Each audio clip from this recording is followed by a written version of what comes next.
Right now, very pleased to have with us on the program NRA ILA's New Hampshire State Liaison, Mr. John Hohenwater. How you doing, John?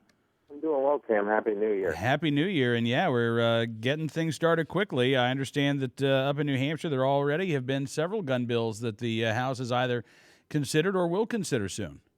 Yeah, they're off and running up in New Hampshire this week.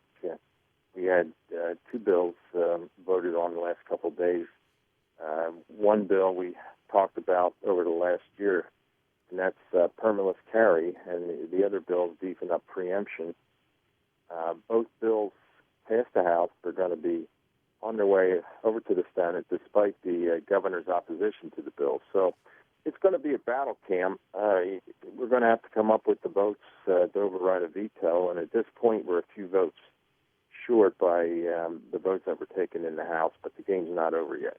All right. Now, you mentioned permitless carry, and that did clear the House already?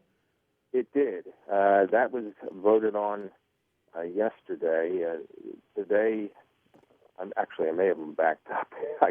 Actually, permitless carry was voted today. The preemption bill was voted yesterday. But keep in mind, there was a permitless carry bill that passed last year, the House. That's been stuck over in the Senate. That bill, believe it or not, ended up receiving more votes than the bill that ran this week. Don't ask me why it did, but it did. And so, there are votes up there for it. The question is, can we get the two-thirds to override the veto? Because the governor's been out publicly opposing both of these bills. In fact, he had a press conference again this week with law enforcement opposing the two measures. So it's going to be a little bit of an uphill battle trying to pull together the two-thirds votes needed to override the veto. Absolutely. And you said the other piece of legislation is a much stronger firearms preemption law in New Hampshire? Well, it's beefing up what we already have up in New Hampshire, which preemption of firearms and ammunition to stop local municipalities from regulating firearms. And what we're trying to accomplish here is to take a look at some of the municipalities that have passed no firearms within municipal buildings.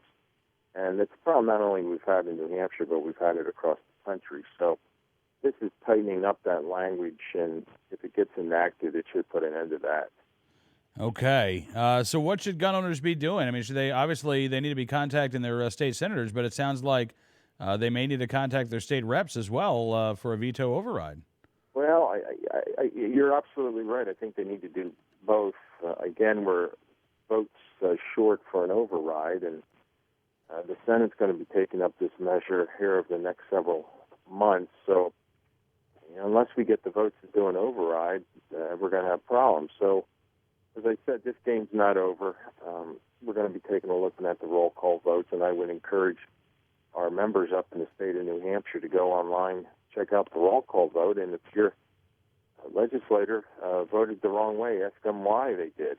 And hopefully here we can round up the votes we need to get the job done. Absolutely. Well, listen, John, as always, sir, glad you could be with us on the program tonight, and I know we'll be talking again.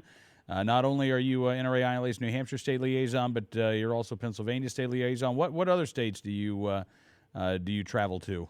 Well, I'm still doing the same group: Ohio, Massachusetts, Maine, and we're going to have hopefully some good things happening in all those states in the coming months. So I'm sure we'll be talking soon. All right. Hey, John, thanks again for joining us tonight. We'll talk to you again soon.